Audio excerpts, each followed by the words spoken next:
Thojal hiba kanbiba mapu Prabhu Jishu Krista gi mingda ehagna oja sing amasung ijilinau sing khuding mapu ehagna salam tawjari ngasi numina sida short message oina ehagna ngasi gi sermon asi thamjabani maru oina akoina prarthana tawba matam asida karigumba ikoi gi pukning wakhalda seranaba nataba pukning wakhal lakku matam asida aduguma matam aduda ikoina kari tawgadagi karam haina ikoi ishorgi mafamda pukning wakhal ase thamba ngamgadagi haibai matang aduda ngasi sermon ase ehagna thorang tawjari bani ishorgi wahi pathokjage taminasi ahanba Samuel pandup tarani thoigi pada kunhundoi asida adugi sumathakta aigi damaktadi nakhoi damak haijaba tokpa haibase mapu ibungogi mafamda langjaba thokani maramasina aina achumba amadi afaba lambidu nakhoida takpigani tamina khraba waisi ekhoi mayamgi mathakta ibungona nahonana borpina biba oisanu amen ngasi numit asida ehagi short message asigi damakta thamjariba hiramadudi nahak prarthanada pukning changdabra haibani matang asida ekhoi ubasi hoji ayhangna pathok chekhiba ahanba Samuel pandup tarani thoigi kunhundoi asida ekhoi uba phangbasi Israel singna ishorgi apambagi mayukta chattuna langjakhrabada Samuel ga makhoina unakhibani maduda Samuel na hairiba wafam ase yamna aruba wafamni hairiba wafam ase aikhoina khangdaba yadraba wafam amani matang asida Samuel na haibasi prarthana tawdabase papni haina haibani aikoi kharana de asumna khalli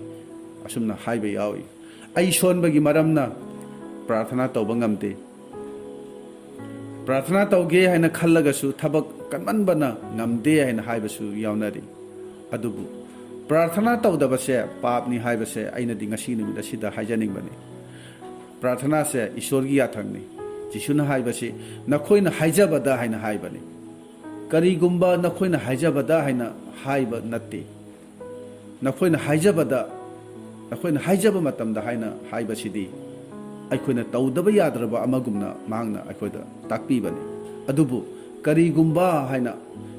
haina haibasidi aikhoina tawdrasu yaba adugumba mawong aduni madudi aigi apambani na aina haijaningbani marupsing haijabagi matang asidadi aikoi isana isabu ngakpinanaba natraga kanjananaba aikoi tawrosi ngasidi ai yamna ware haina khanjaba natraga ngasidi yumda mi atopa thunglare haina khanba ngasidi ayuki matamda yamna sangna prarthana tawkhre haina khallaga atopa matam amada prarthana tawba tokthokpa natraga thau sadaba se aikoi tawrosi thaidokna naba aikoi honarosi masi yamna kiningai ni haibase aina haijaningbani jisuna haibadi aikoi mathi pandup kuntaruki nifumathoi adu damana haibase athemba da changdanaba haijawaina haibani athemba nangloi haijawaina haibadi natte masina takpadi athembadi nakhoina thengnagani aduna nakhoi athemba na ngamdanaba prarthana taw haina haibani sebok singna masigi wafam ase tasinnakhide makhoina yakhide aduna makhoi pumnamak athemba da takhibani jisubu pharabada sebok pumnamakna jisubu thadokton chenkhibase aikhoina uba phangi sebok amanadi aina mabu khangde haina phawba haikhibani aduna prarthana tawdabase papni masigi papase tawdanaba aikoi cheksinsi prarthana tawrabadi aikoida kari phawragi haibadugi matangda khara ai haijage ahanbadadi prarthana tawbasida seranaba wakhal pukningda mayam ama phawragi haina hariba singidamak aina phongdokjanibadi adugumba matam aduda hainadaba natraga nungaitaba tawbiganu masidi hauna sani mi khudingmakta thokliba wafamni masidi aigi ifamdasu nungtigi thoklibani haibase aina phongdokjaningi aikhoina prarthana tawba matam asida aikhoigi haukiba punsida aikhoina yamna pamjana yengheidaba kaya aikhoina yengkhiba tawheidaba kaya aikhoina tawkhiba singdo ngasisu asum aikoi prarthana gi matamda madu ningsinglakpa yawbani aduga kariguma matamdana aikhoina pangthokpa ngamdaduna leiriba thabak kaya natraga tawgadaba thabak mayam ama leiribado prarthana gi matamda madu singda aikhoida ningsinglakpani karigumba matamdana प्रार्थना मनुंग हक्चांग अतनब नत्रग हैनदब फाउरगी अदुगा प्रार्थना से खरा थुना खरा यान लोइसिल्लगा पथारगे हैना यान अतनब मोंग अमदा तौदब यादब मोंग अमदा अखोना अखोगी पुनिंगदा फाउरकपसे अखोई मसी मरक मरकता यावबनी मसी पुनमकसे अखोई खुदिमकता थोकलिबनी अदुना बाइबल ना हाइरी हक्चांगी अपामना थवाइबु येकनै थवाइगी अपामना हक्चांगबु येकनै अनि असि अमगा अमगा येकनादुना मायोकनै हैना गलातिया मंगागी तरातरेता हाइरी अखोइना प्रार्थना तौबसे हक्चांगना अखोई हक्चांग असिना सुपाम पामदबनी अदुना जिसुना हाइरी थवाइना दि मनिंगी अदुबा हक्चांगना दि सोलेना हाइरी थवाइना दि मतम पुंबदा प्रार्थना से पामीबनी अदुना अखोई पुनिंग वखल असिना हाइजब मतमदा सेरानरक मतमदा करी तौगदगे हाइबगी मतंगदा खरा खरा आई हाइजगे अहानबददी पुनिंगना सेरानबा पुनिंग अखोई पुनिंग असिना सेरानबगी मरम लई अखोइना हाइजब मतम असिदा अखोई इनाक्ता अखोई मोबाइल फोन असे थमलबदी पुनिंगना सेरानरक लांगतकनबा मसी सोइद्रबनी अदुना प्रार्थना की मतम असिदा मोबाइल असे ngमलिबा मखैदी स्विच ऑफ नत्रगा लापना थमखिनबा मसी अखोई तौसी मसी नत्रिबा मखैदी अखोई पुनिंग असे लैतारोय हजिकी मतम असिददी net ngaihaktang phangdabada mi kharamadi angaubagum oiribani असुकी मतिक मोबाइल असे मियोइबगी पुनसिदा इंपोर्टेंट ओइख्रबनी अनिसुबददी करिगुम अदोमना तौरिबा थबक अमा लोइसिन्दना मरक्ता प्रार्थना तौरगदी पुनिंग अदो सेरानगनी खुदमोइना अदोमगी चटपा फावबा हैत्रिबा पिकलिबा अंगांग अमा सानरिङेदा नत्रगा करिगुम माना अदुम लैरिङै मतम अदुदा अखोइना प्रार्थना अदो तौरगदी अंगांग अदुगी मरमदा अखोइ हंजिन हंजिन पुनिंगदा अखोइ पुनिंगदा फावरकनी अंगांग अदु करी तौरमगदगी तुसिलमगदरा मखों मखुत सोलमगदरा मकोकता सोकदरा असुमना मौंग मौंग अखोइ पुनिंगदा फावरकनी अदुना अखोइ युमगी नुपी ओबिसिंगनासु यारिबा मखैदि अंगांग अदुबो मफम चाना थानमलगा नत्रगा कनागुम अमदा सिनारमलगा प्रार्थना द तोबियु हाइबसे इना हाइजनिबनी अदुगा अमुक इचिलिनावसिंगनासु नुपासिंगनासु मतम असिगी चिनख्रबा थबक मयामगी मरक्ता मतम अमा ngaihaktang अखोइ काइथोकले हाइरगा का मनुंगदा तुमिन्ना हाइजबगी थौरांग तौबियु हाइबसे इना इचिलिनावसिंगदा हाइजनिबनी अदुबो मतम संद्रे हाइदुना यामना हाइनदबा नुंगाइतबा मोंग अमदा हाइजबा फावबा तोकथोकपा अदुदी तौबिगनु हाइबसे इना असि नुमिदासिदा हाइजनिबनी मतम पुंबदा ईश्वरगा कम्युनिकेट ओइननबा अखोइ होनामिनसि मयामदा निंसिंजनिबदी प्रार्थना हाइबसे मखल अनि सुरी मदुदी अहानबददी चिन्ना खोन थोकना हाइजबा अदुगा अनि सुबददी पुनिंगना अखोइ नुंगदा अखोइ पुनिंग असिना हाइजबा असिनी प्रार्थना मखल अनि मक्से ईश्वरना ताबी मांगना खंगबी हाइबसे अखोइ खंगिनबा फै अखोइना खंगी मदुदी नोंगमा जिसुना युम अमदा लैरिङैदा नुपी अमना चंगक्तुना नुपी दुगी मिटकी पिरांगना जिसुगी मखोंग अदो चोटहंदुना नुपी दुगी मसमना जिसु ख्रिस्टगी मखोंग अदो दैथोकपीरे हारगा मखोंग अदो चुपतुना मनम नुंसीबा तैना थाव अदो जिसु ख्रिस्टगी हक्चांग अदुदा तैबीखिबनी युम्बु ओरिबा फरिसी अदुना तौरिबा मतौदु उबदा महांगना खनखि मदुदी जिसु ख्रिस्ट से करिसु नत्ते मा करिसु खंगदे माइचौ फाब नत्तबरा हैन माना खनखिबनी मरमदी जिसुबु थोगलिबा जिसुबु सोगलिबा नुपी असे पाप चेनबिनी हाइबसे जिसुना करिगी खंगदबनो हैन फरिसी अदुना खनखि मदुदा जिसुना फरिसी अदुदा येंगदुना मागी पुनिंग अदु खंगबगी मरमना नंगना खल्लिबदो करिनो हैन फरिसी अदुदा हंखिबनी लुक पंदुक तरेत की कुंथ्रा निपान मसी मतंग असे अखोइना उबा फंगबनी अदुना ईश्वरना फरिसी अदुगी फत्तबा पुनिंग अदु भावा खंगलगदी अखोइगी पुनिंगना अखोइगी थमोय असिना ईश्वरदा हाइजबा अमसुंग ईश्वरबु थागतपदो माहना करिगी ताबिरोय मरमदी ईश्वरदो अखोइगी नुंगदा थवाई ओइना लैरिबनी हाइबसे मसी अखोइ निंसिंगमिनसी अदुगा मुक लाजरबु हिंगतपीबगी मतंग अदुदसु अखोइना खंगी मदुदी जिसुना मफम कैदसु प्रार्थना तौबसे मतंग असिदा अखोइना उबा फंगदबनी अदुम ओइनमकपु जिसुना हे इपा अइना नाहकपु थागतचै नाहकना अइगी हाइजबा ताबिरे हाइना जिसुना हाइबनी Jisuna magi manung da magi pukning na prarthana tawjabani. Aduna aikoina su miyam marakta leiraga su chin thokna haijaba ngamdraba su karisu kaide pukning na thamoi da prarthana tawbase aikoi tokloisi adubu masidi matam pumbada tawgadaba natte adubu matam amadi aikoina kaithoklaga aigi aronba ka manungda changduna khon thokna aigi awaba wakhal aigi polum aduga aigi tungi punsigi maramda khallaga awaba khudingmak ado aikoina tungi damakta khallaga awaba polum puri bado ishorgi mafamda aikoina turel ising chentabagum ising haidokpagum pomnamak ado phongdoktuna aikoi ishorda haijasi aduna prarthana haibase amadi chinna khon thokna aduga amana pukningna tawbasini aduna prarthana tawbasida ahanbadadi mobile phone ase lapna thambiu natraga switch off tawbiu mathangdadi thabak makhak thamduna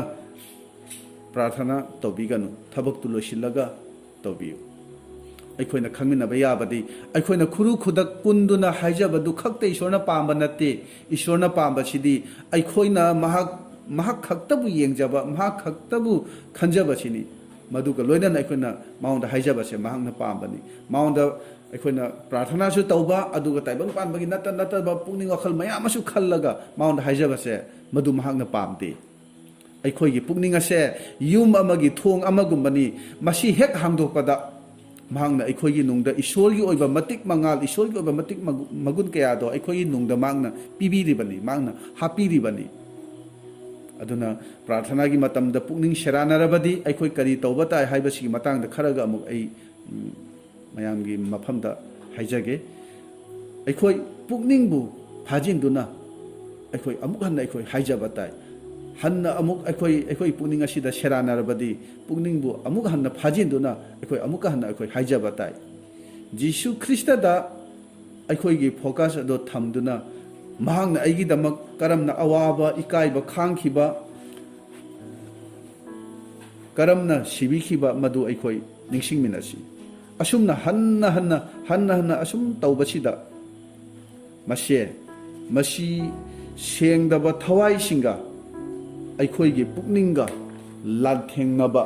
lanthengnariba ado masini masi aikoi khangminasi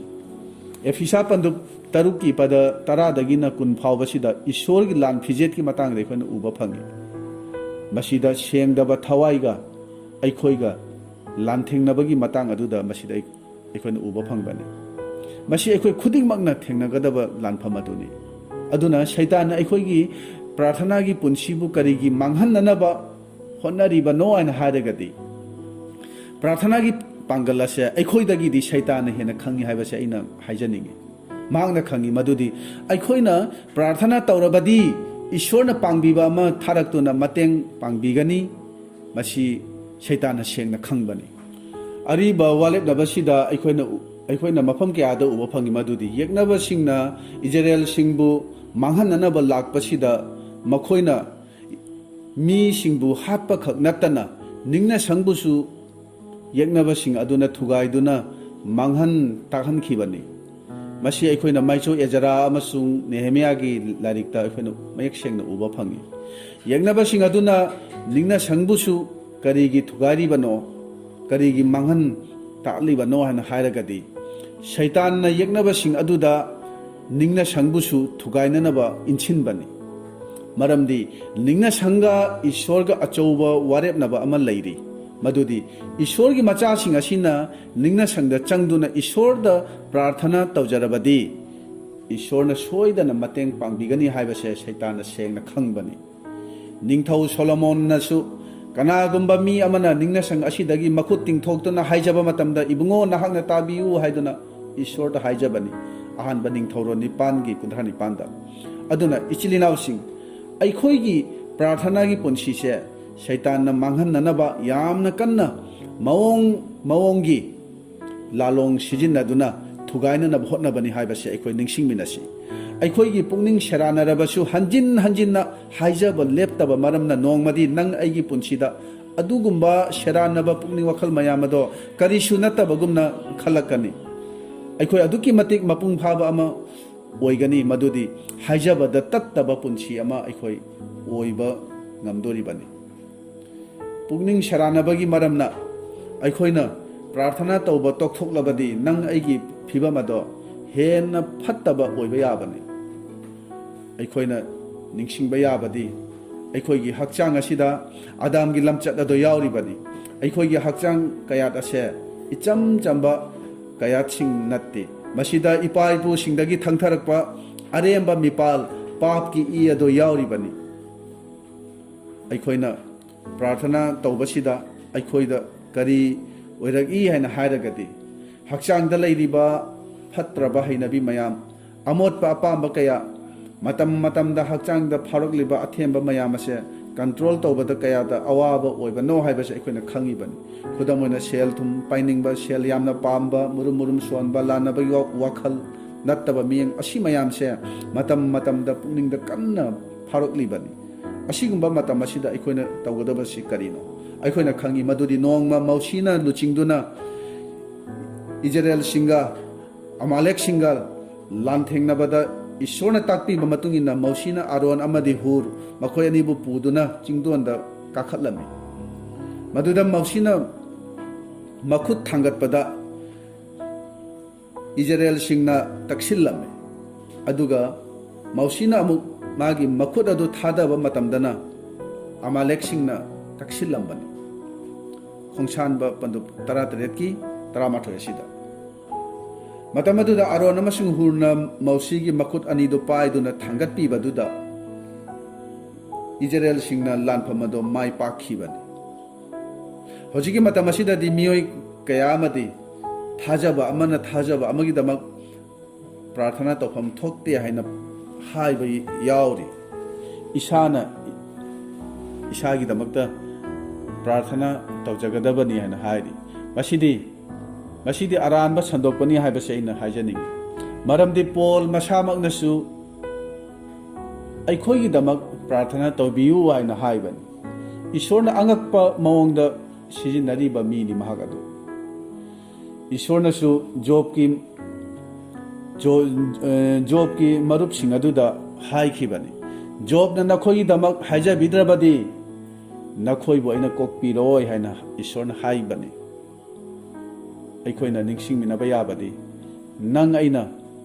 ꯊꯋꯥꯏꯒꯤ ꯃꯤ ꯑꯣꯏꯔꯕꯁꯨ ꯑꯃꯅ ꯑꯃꯒꯤꯗꯃꯛ ꯍꯥꯏꯖꯕꯁꯦ ꯇꯉꯥꯏ ꯐꯗꯕꯅꯤ ꯑꯗꯨꯅ ꯄ꯭ꯔꯥꯔꯊꯅꯥ ꯂꯦꯞꯇꯅ ꯇꯧꯕꯁꯤꯗ ꯍꯥꯏꯕꯗꯤ ꯏꯁꯥꯅ ꯇꯧꯕ ꯑꯣꯏꯔꯕꯁꯨ ꯑꯃꯅ ꯑꯃꯒꯤꯗꯃꯛ ꯇꯧꯕꯤꯕ ꯑꯣꯏꯔꯕꯁꯨ ꯑꯁꯤꯒꯨꯝꯕ ꯃꯔꯝ ꯑꯁꯤꯅ ꯑꯩꯈꯣꯏꯒꯤ ꯈ꯭ꯔꯤꯁꯇꯥꯟ ꯄꯨꯟꯁꯤꯒꯤ ꯊꯋꯥꯏꯒꯤ ꯂꯥꯟꯐꯝ ꯑꯁꯤꯗ ꯃꯥꯏ ꯄꯥꯛꯄ ꯄꯨꯟꯁꯤ ꯑꯁꯤ ꯑꯩꯈꯣꯏ ꯑꯣꯏꯒꯗꯧꯔꯤꯕꯅꯤ aduna aina amuka na haijaningbadi prarthana gi matamda aikoi pukning wakhal asina seran narabadi wafam ahum ase aikoi ningsingminasi ahan badadi mobile bu lapna thamkhiba natraga switch off tawkhiba ani subadi tawriba thabadu ningthina loisinba ahum subadadi asi mayam asi tawdunasu pukningna seran narabadi pukning bu phathare haraga hanjinna prarthana tawnana hotnabase Masi thajaba aikoi khudingna thengnaragadaba lanpham amani haibase aikoi ningsingminasi asumna tawbasina nongmadi nang aigi punsina prarthana gi damak lanthengnabasi mangkhiduna prarthana da harau nungai bai koi poklakani aduna prarthana gi damak adomna kaidongai dasu compromise tawraroi ahan bada prarthana se tawge haina aikoi gi pukningna khangani Maramasina Ishorda haijaba Ishorda prarthana tawbase toklabadi ibungogi mafamda langjaba thokani haina Samuelna haibase aikoi matam chupada ningsingminasi prarthana tawba haibase Ishorgi yathangni masibu thausadaba haibase papni haibase aikoi kawroisi